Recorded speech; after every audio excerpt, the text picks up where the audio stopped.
आज विधानसभा निवडणुकीच्या प्रचाराच्या तोफा थंडावल्या असून निवडणूक आयोगाने मतदानासाठी मोठी तयारी केली आहे। याच दरम्यान दुसरीकडे नागपुरातून एक मोठी बातमी समोर येत असून नागपुरामध्ये माजी गृहमंत्री अनिल देशमुख यांच्या कारवर दगडफेक झाल्याची घटना समोर आली आहे। या घटनेने परिसरामध्ये खळबळ उडाली आहे। मिळालेल्या माहितीनुसार नागपुरातील नरखेड येथील सांगता सभा आटपून माजी गृहमंत्री अनिल देशमुख यांच्या कारवर हल्ला झाल्याची घटना घडली आहे।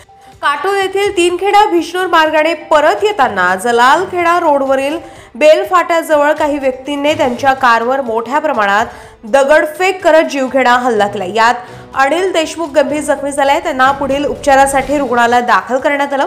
अनिल देशमुख नरखेड येथील सभेतून परतताना हा हल्ला झाल्याची माहिती मिळत आहे। या दगडफेकीमध्ये गंभीर जखमी झालेल्या अनिल देशमुख यांनी या दगडफेकीचा आरोप भाजपवर केलाय। दुचाकीवरून आलेल्या भाजपच्या पदाधिकाऱ्यांनी हल्ला केल्याचा दावा केला जात आहे। मात्र या घटनेची ठोस माहिती मिळालेली नाही। प्रचाराच्या शेवटच्या दिवशी अनिल देशमुख यांच्यावर झालेल्या हल्ल्याने राजकीय वर्तुळात खळबळ उडाली आहे। गजा महाराष्ट्र 24 न्यूज करिता पंकज चौधरी, काटोल, नागपूर।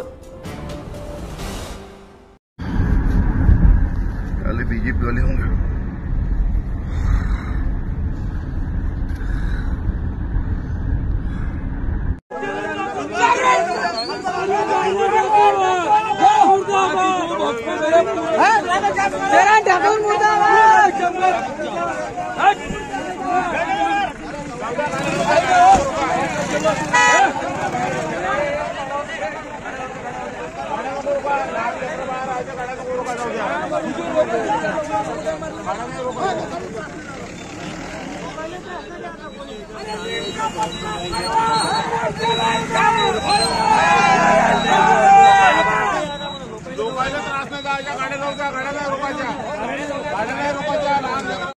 ताज्या घडामोडी आणि बातम्या जाणून घेण्यासाठी गरजा महाराष्ट्र 24 न्यूज या आपल्या YouTube चॅनलला सबस्क्राइब करा आणि बेल आयकॉन दाबायला विसरू नका, जेणेकरून आपला व्हिडिओ आल्याची ताजी खबर तुम्हाला ताबडतोब मिळेल।